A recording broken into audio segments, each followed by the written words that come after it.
Any good author of fiction knows that you bring together compelling characters, each of whom has something they want and a wall that separates them from getting that. In the Gospel of Matthew, it is of course not a work of fiction at all, but has among the most compelling people that ever lived, who all have a want and something that is keeping them from getting it. The Pharisees and the religious leaders wanted to wipe Jesus of Nazareth off the map. And we come here to the climax of the Gospel of Matthew.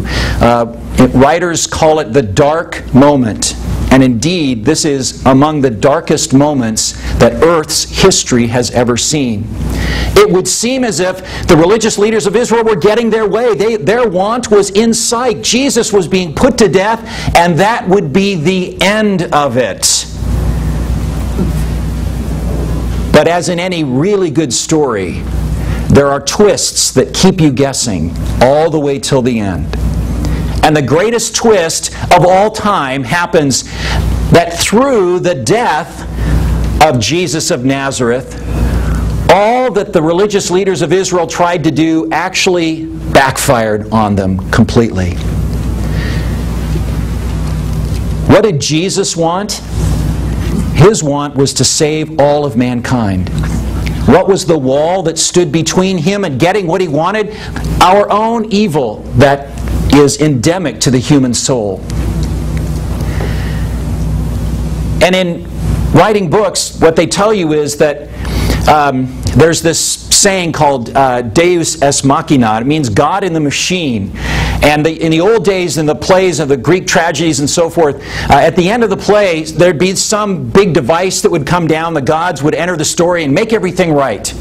But they tell you, don't do that when you're writing. What you need to do is to make sure that the characters themselves are able to accomplish the task. And in this real, true account, the only one who is able to accomplish the task of overcoming the wall of human sin is by the efforts of the only pure person who ever lived, and that is Jesus Christ. Now, Matthew in his gospel portrays Jesus as the rightful king of Israel, of heaven, of earth, in fact, of the whole universe. And you know, on first look, it seems sort of counterintuitive to us that the king should die the death of a criminal. Most of the kings of Israel, in fact, died of very different causes. A lot of them by assassination, in war, by disease, or even by natural causes. But I can't think of one who was executed as a criminal. It just wasn't expected. Matthew also portrays Jesus as the Messiah, the Christ, the Savior that we never knew we needed. And it's also sort of counterintuitive for the one who came to rescue us to himself become a victim.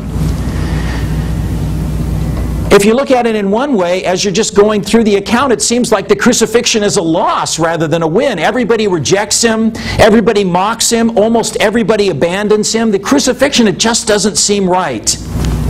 And yet, excuse me, God in His incredible wisdom makes it not only right, but the only way that works. I want you to think about that, and think about a word I've used a few times. It's the word efficacy. Something that actually accomplishes something. I want you to think about that as we go through this passage. Here, the Father's abandonment of Jesus makes us realize that He was abandoned because of what we have done. And even in this very dark moment, literally in this account, we see the seeds of terrible defeat turned into absolute victory. So let's take this difficult journey with Jesus to and through the cross. We're starting in chapter 27 of Matthew, beginning in verse 32. As they went out, they found a man of Cyrene, Simon by name. They compelled this man to carry his cross. Now, Jesus began to carry the cross by himself. This was a normal thing they did for prisoners who were about to be executed under Roman law. It was to show their submission to Roman authority. They were carrying the means of their own execution. But Jesus, having been whipped almost to death by the Roman soldiers, was simply too weak to carry that crosspiece, which is called the patibulum. Think of a railroad tie weighing about 110 pounds. Now, Roman soldiers could compel anyone to perform tasks for them. That was their right under Roman law. And so they found this man Simon from North Africa, and they made him carry the cross of Christ. We're told in Mark's Gospel that Simon had a couple of boys named Rufus and Alexander. And what's really cool, we don't know this for absolute certain, but there's a great deal of evidence and suggestion that when Paul wrote the letter of Romans, in chapter 16, verse 13, he refers to a man named Rufus. And it's quite possible that that man, Rufus, was the boy, Rufus, who watched his father carry the cross of Christ to Calvary. So this whole incident may well have brought that family to faith in the Lord. You think? Imagine that. Now, I know Simon wasn't thinking about the fact that he was carrying the cross of the Savior of the world. In fact, he was probably just pretty mad that the Roman soldiers had made him carry this heavy load, and probably pretty worried about his boys as he tried to carry this very heavy weight out of the city of Jerusalem. So then, verse 33, and when they came to a place called Golgotha, which means place of a skull, they offered him wine to drink, mixed with gall, but when he tasted it, he would not drink it. And when they had crucified him, they divided his garments among them by casting lots. Then they sat down and kept watch over him there, and over his head they put the charge against him, which read, "This is Jesus, the King of the Jews." Golgotha, as it says here in the text, means the skull, place of the skull. It's an Aramaic word. You may also see in some translations the word Calvary. Calvary, of course, where we get the name of Calvary Chapel, right? Comes from a Latin word for skull, Calvaria. And it may have been, I mean, it's kind of appropriate if you think about it, a place of death. It may have also been named for a cliff that many people believe exists at that place in Jerusalem, that when you look at it, the cliff face itself really looks like a skull. I've been there and seen it. It's actually, there's a bus station down at the bottom of it, which, you know, in some ways it just hit me, that's kind of appropriate too. It's sort of the bus station to heaven, right? At Calvary, you get on the bus that takes you to be with the Lord. No, okay. Anyway.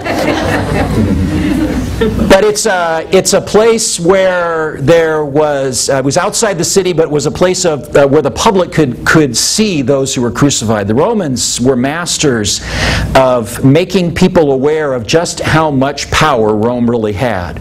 So they would not take people into a death chamber. I've actually seen Oregon's death chamber and been there, at least in the prison where a couple of individuals in Oregon were executed. You don't get to go in there except by lottery. I kind of felt bad for the poor Associated Press reporter who had to go to both of them and be present and be a representative for the rest of us in the media. You have the sheriff of the county, you have the prosecuting attorney, you have the victim's family if they wish to be there, and also the family of the person being executed. But very few people get to be in there. They prepare the prisoner, and then they open up the curtains and you're allowed to watch the execution, and then the curtains close. So very different from the way Rome went about executing people. They wanted it to be as public as possible. So they parade the criminals, those who were on death row, through the streets, showing that they're about to be executed, and then they're executed in a very public, very gruesome way. here located just outside the city of Jerusalem. It says that they offered him wine to drink.